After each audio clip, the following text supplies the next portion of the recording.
C'est parti pour un autre épisode de J'aime ta compagnie, le balado des entreprises ambitieuses qui n'ont pas de département marketing.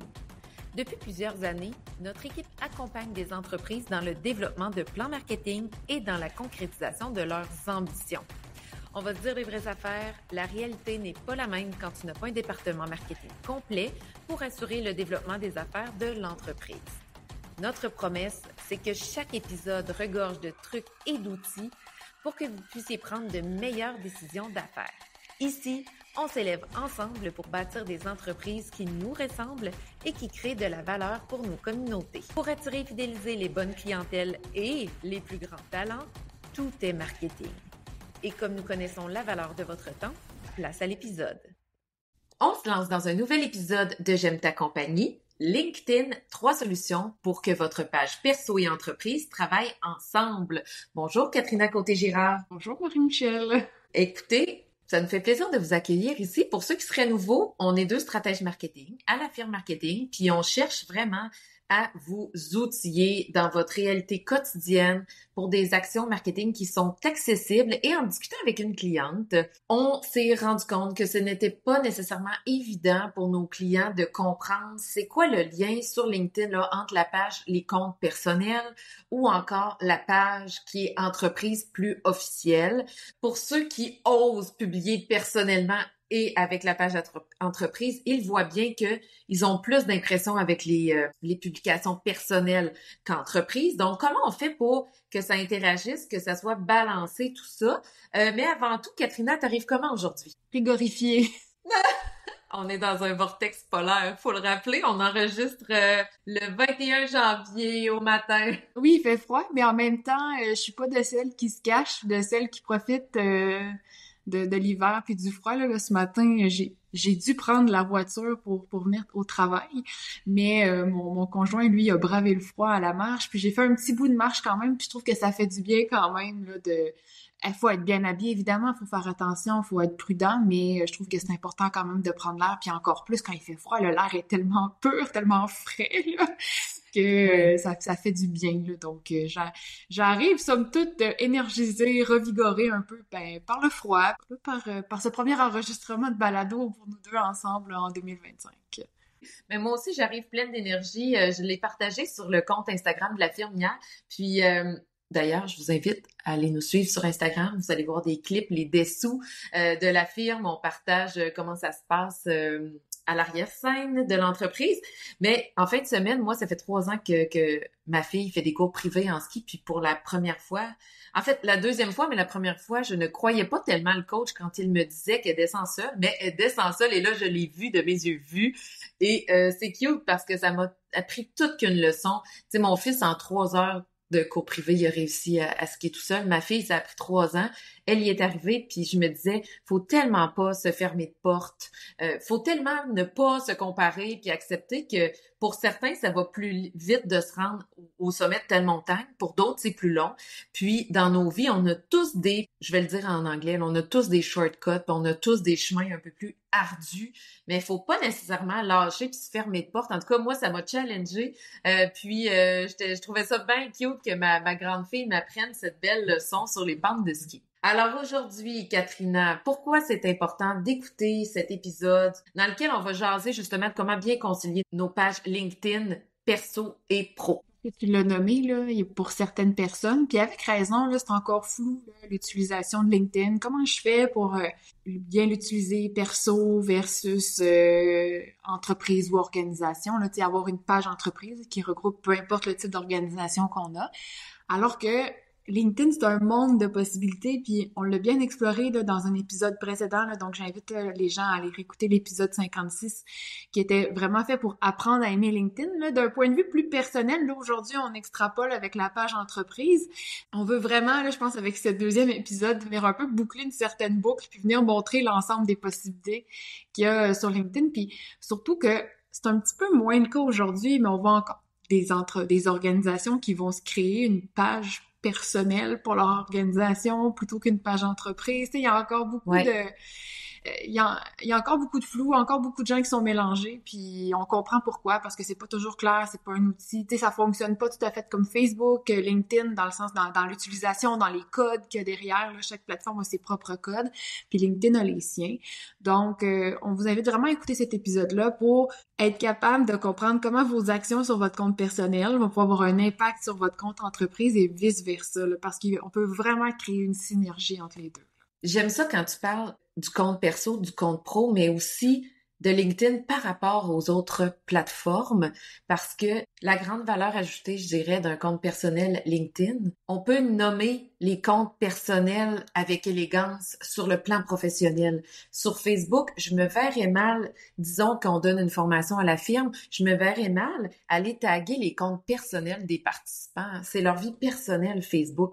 Tandis que sur LinkedIn, on peut taguer à la fois le compte personnel des individus, de nos employés, que des autres organisations, mais le compte personnel est comme accessible si on veut. Alors, superbe valeur ajoutée d'avoir LinkedIn en 2025 dans son mix marketing. On va l'appeler comme ça. Maintenant, j'aimerais t'entendre sur, OK, c'est quoi le rôle du compte personnel? C'est quoi le rôle de la page entreprise? D'abord, avant tout, si on essaie de distinguer les deux clairement. Ben, votre compte personnel, c'est votre voix personnelle. Donc, on parle en notre nom. Puis c'est sûr que faut faire, tu sais, la ligne est toujours mince à tracer, là. Si moi, demain matin, je vais prendre une position qui est diamétralement opposée à une position de la firme ou qui vient contrecarrer, tu sais, qui pourrait nuire à la firme, ben là, tu sais, ça pourrait porter des préjudices à l'entreprise. Mais somme toute, en fait, votre compte personnel, c'est d'abord votre voix personnelle, mais c'est aussi une voix qui nous permet d'agir comme ambassadeur de l'entreprise pour laquelle on travaille, puis ou de l'organisation sans but lucratif ou de l'institution, peu importe. Donc, c'est sûr qu'il faut faire attention aussi là à ce qu'on fait. Puis, mais je pense qu'il faut le faire, ce geste-là de faire attention, il faut le faire peu importe la plateforme. Là, on l'a bien vu dans les dernières années. Là, tu sais, des fois, il y a des choses qui sortent dans les médias. Donc, mais grosso modo, page personnelle, on parle en notre nom, on peut faire rayonner des idées, des anecdotes qui nous sont propres. Je dirais aussi que c'est un peu de la responsabilité de l'entrepreneur, du gestionnaire, du responsable RH, dans la politique d'employé, de clarifier certaines choses aussi sur le plan des réseaux sociaux personnels au sens large. Par exemple, un employé pourrait faire des stories Instagram dans le bureau, mais jusqu'où on peut aller, puis mettre des balises claires. C'est certain qu'on le sait tous et toutes dans nos équipes. Peut-être que vous avez une équipe, tu sais, moi j'ai 100% confiance en Katrina, puis je ne sens pas le besoin de te mettre des balises sur le plan du jugement de ce qu'on partage et ce qu'on partage pas. Mais probablement que dans certaines équipes, il faut aller tracer des lignes plus officielles et mieux tracées, puis c'est correct de le faire aussi. On est mieux de prendre le temps de clarifier, puis après d'encourager notre monde à partager des belles choses là, au sujet de notre entreprise. Maintenant, page entreprise, oui, justement. Puis même pour certains employés, ça peut venir les rassurer de savoir, OK, je peux publier là-dessus, ça me donne des balises, donc ça me donne confiance de prendre position, là. Donc, ça peut être quand même gagnant-gagnant comme solution. La page entreprise, ben là, c'est une vitrine pour l'organisation. C'est parfait pour promouvoir vos produits, services, mais pas nécessairement de façon, voici une promotion, mes produits en spécial à 100$ ce mois-ci, là. Évidemment que si on lance un produit ou quoi que ce soit, on offre une formation, on va la publier sur LinkedIn, mais il faut pas uniquement le voir comme une vitrine de promotion directe, mais c'est une vitrine pour promouvoir notre marque, promouvoir ce qui se passe à l'intérieur de l'entreprise, parler des coulisses tout à l'heure, mais pourquoi pas démontrer aussi ce qui se passe derrière l'entreprise. Bref, de faire rayonner l'aspect, puis je m'excuse de l'anglicisme, plus corporatif, là. Qu'est-ce qui se passe, documenter, etc. Puis évidemment, promouvoir nos produits et services. On peut parler de nos bons coups aussi, si on gagne des prix comme entreprise, si on a de la visibilité dans les médias, etc. Là. Donc là, on est un petit peu plus... ben c'est ça, je vois pas d'autre mot que corporate, là. C'est un peu plus pas professionnel, là, c'est pas le bon terme, là, mais tu sais, plus moins personnel, là, plus c'est l'entreprise qui publie des contenus. Maintenant, pourquoi c'est important de faire travailler ces deux pages-là ensemble? On pourrait dire, je pense, en fait, que l'une ne va pas sans l'autre. Parce que une page entreprise tout seul, ça fait pitié. Ouais. Il y a pas... je sais pas si vous l'avez déjà remarqué, là, mais une page entreprise, ça score pas ben quand on la laisse aller tout seul. Ce qui fonctionne sur LinkedIn, justement, c'est entre guillemets, les prises de position, c'est puis sans que ce soit polémique, là, c'est les anecdotes, tu le nommais, on en parlait la semaine dernière, Marie-Michel, c'est le storytelling, tout ça, mais c'est des choses plus dures à faire avec la page d'entreprise. Donc, on va dire les solutions tout à l'heure, là, mais en faisant travailler les deux pages ensemble, ça permet de maximiser la portée des publications de la page d'entreprise grâce à notre réseau personnel. Ça nous permet aussi d'établir une cohérence entre les deux, là, tu sais, de parfois comprendre pourquoi, ben moi, à titre personnel, je publie ça, puis oups, on voit apparaître une publication de ma page d'entreprise, OK, à parler de ça, puis ils font ça, donc les gens peuvent facilement faire des liens entre moi, ce que je dis d'un point de vue personnel, mais aussi ensuite ce que l'entreprise dit sur sa page. Puis ça permet d'augmenter l'engagement puis la visibilité des contenus qu'on fait parce que sans donner un petit coup de boost à notre page entreprise, ben ça se peut que les contenus qu'on y partage soient pas très vus. Puis ça veut pas dire qu'il y a pas un contenu qui va foirer à un moment donné, là. Il y a toujours des contenus, à un moment donné, on l'a vécu, puis à toutes les fois, on est comme « cette publication-là a vraiment bien fonctionné ». Mais la plupart du temps, ça va être plus dur à faire lever d'un point de vue page d'entreprise. Puis souvent, ce que j'observe, moi, quand on fait du travail de marque, indépendamment des réseaux, des plateformes, des points de contact, quand on regarde une entreprise ou un organisme au BNL, en comparant avec ses concurrents, ben souvent, quand ça se ressemble beaucoup, le seul élément distinctif, c'est l'équipe, c'est les talents à l'interne, c'est la saveur, la couleur des personnes. Donc, avec l'approche de faire travailler les deux ensemble, oui, on met de l'avant l'entreprise, mais on met de l'avant les talents, les personnalités, les compétences des gens dans notre équipe qui font une différence sur le plan de la livraison des produits ou services. Avant de se lancer dans les solutions, il y a une question que j'entends souvent à bureau fermé, puis tu vas l'entendre, tu vas savoir, tu vas me suivre, là, on entend souvent ça avec nos clients. Les gens, souvent, ils se prennent la tête à savoir, est-ce que je publie quelque chose de différent sur LinkedIn, autant pro que perso? Si on compare avec Facebook, si on compare avec Instagram, certains sont sur TikTok. C'est sûr que le compte personnel, LinkedIn, c'est une bibite à part. Et on vous recommande d'aller écouter l'autre épisode qu'on a fait à ce sujet, qui est dans les notes d'épisode, où on vous donne quelques pistes là pour vous amuser avec votre compte personnel. OK? Un compte personnel, LinkedIn n'est pas un compte personnel sur Instagram. Par contre, pour le compte entreprise, quand on commence, essayez plein d'affaires, puis vous pouvez publier grosso modo les mêmes affaires que sur Facebook, Instagram, ne serait-ce que pour vous familiariser. Ne faites pas de ça un frein à oser, plutôt oser puis optimiser selon ce qui fonctionne. Katrina et moi, c'est fascinant parce qu'on fait la publication toujours des mêmes affaires. Là, pour l'instant, c'est ça notre stratégie. On publie plus ou moins les mêmes choses sur les différentes plateformes pour ce qui est de la firme et on observe que certains contenus, la même forme, la même formule, mais ce qui est dit va peut-être plus carré une fois sur LinkedIn, une fois sur Facebook, une fois sur Instagram. Puis on n'est pas encore prête à dire « Ah, c'est ça qui fonctionne sur telle plateforme, c'est ça qui fonctionne sur telle plateforme. » Donc, allez vous amuser, prenez-vous pas trop la tête. Des fois, Marie-Michel, ça peut être juste, puis moi, ça m'arrive de le faire là, parce que c'est moi qui s'occupe là, des publications sur les réseaux sociaux, des balados, entre autres. Là.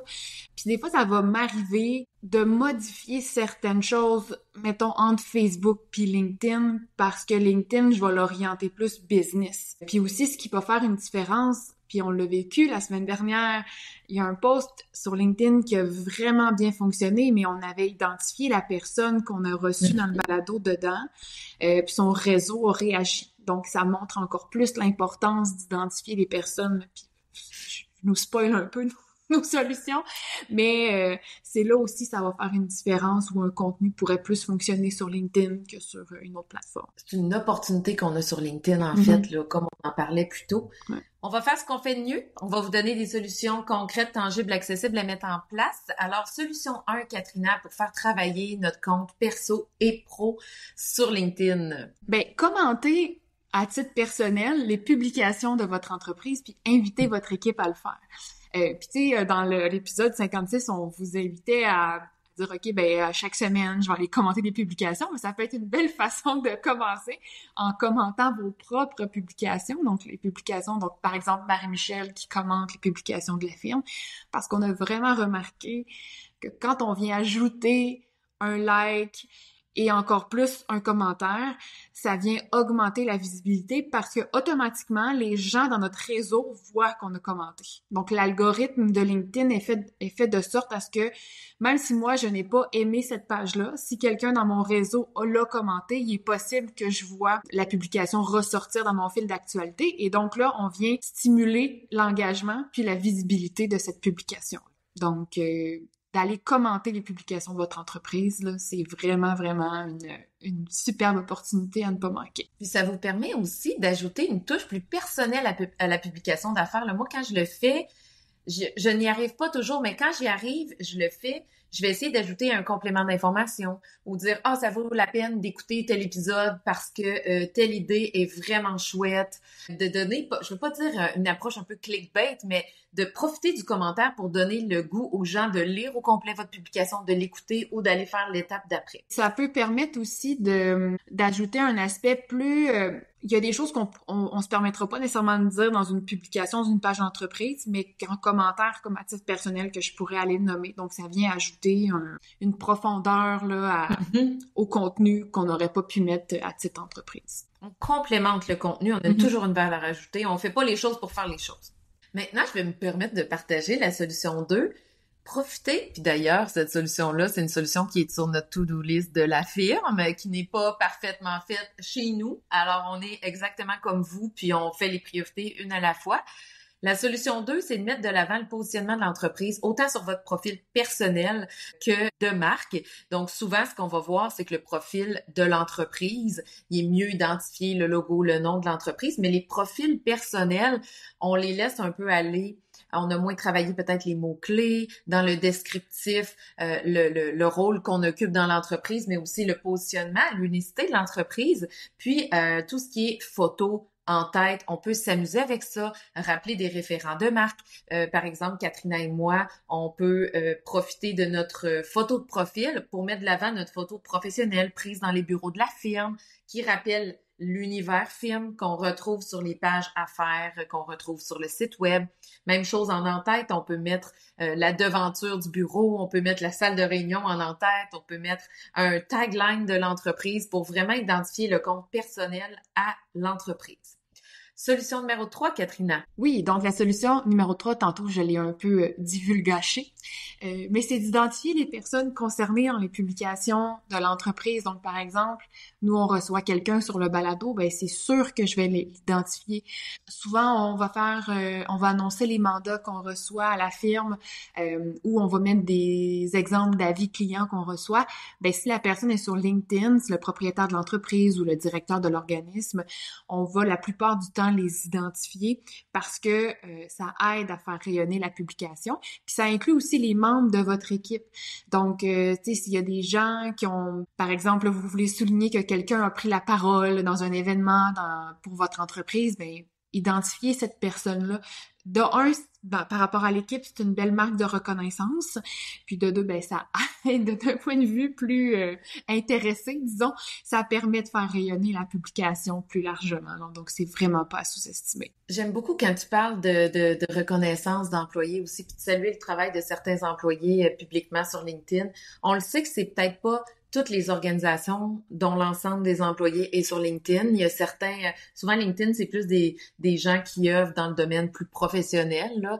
C'est sûr que si tu es un soudeur dans une usine, le compte LinkedIn est peut-être moins pertinent dans ta réalité, puis ce n'est pas ta priorité, puis c'est bien correct. Puis je dirais là-dessus que d'identifier les personnes, c'est important parce que LinkedIn est un monde où les décideurs sont là et aiment LinkedIn. Donc, il y a des gens très, très haut niveau qui peut-être vont déléguer, par exemple, leur page Facebook et Instagram d'entreprise à un département de communication marketing, mais qui vont être là en personnel, sur leur compte personnel. Donc, votre entreprise est vue de personnes importantes là, quand vous maniez bien les codes, là, puis vous devenez plus stratégique, vous allez voir de beaux résultats.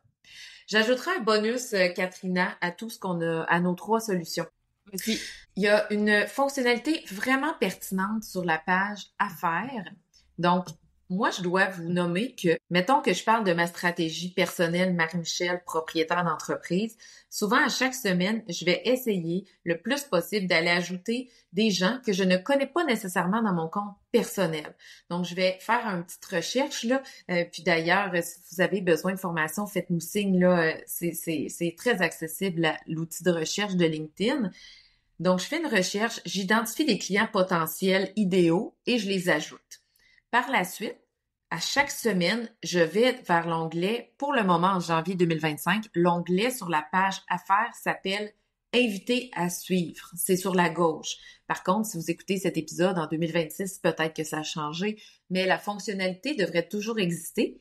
Et donc, on peut aller se connecter à la page Affaires, aller dans Invité à suivre et ça le dit, tu cliques sur des noms de profil et t'invites les gens à suivre ta page Affaires. Donc, ça peut être une superbe fonctionnalité pour aller faire croître les abonnements à votre page, puis encourager que vos publications soient davantage vues en organique de personnes importantes qui correspondent à vos clientèles idéales. Donc, n'hésitez pas, c'est correct, c'est dans les bonnes pratiques. Puis peut-être que vous allez avoir un 10% de gens, une personne sur 10 qui vont accepter de suivre votre page, mais si c'est 5 clients potentiels idéaux, très wow, ben ça aura valu le coup. Donc, n'hésitez jamais à aller ajouter des nouveaux individus à votre compte personnel. Puis pour avoir accès à inviter à suivre, ben il doit avoir accepté votre invitation personnelle. C'est pour ça que d'abord, il faut aller les inviter en personnel, puis par la suite, les inviter à suivre votre page. Alors, voilà, ça fait le tour de nos solutions ainsi que notre solution bonus. Avant de t'inviter, Katrina, à rappeler nos 3 solutions et notre bonus, j'aurais un mini éditorial à faire. Il y a quelque chose qui me fatigue sur LinkedIn en ce moment. Ça fait peut-être des années, mais moi, on dirait que c'est plus présent en ce moment. Je vois des gens critiquer les contenus des autres. Je vois des gens qui essaient de se rendre intéressants en disant « Oh, on est tanné des contenus de tel genre, puis on est tanné des contenus de tel genre, mais je veux juste que, en tout cas, que nos auditeurs à nous entendent. Ne vous laissez pas intimider par ce genre d'individus qui critiquent les autres au lieu de faire des bons contenus eux-mêmes. C'est une tactique très facile pour avoir de l'engagement. Puis j'ai adoré, moi, une métaphore, je suis certaine que j'en ai déjà parlé sur le balado, une métaphore de Simon Sinek qui parlait des crêpes.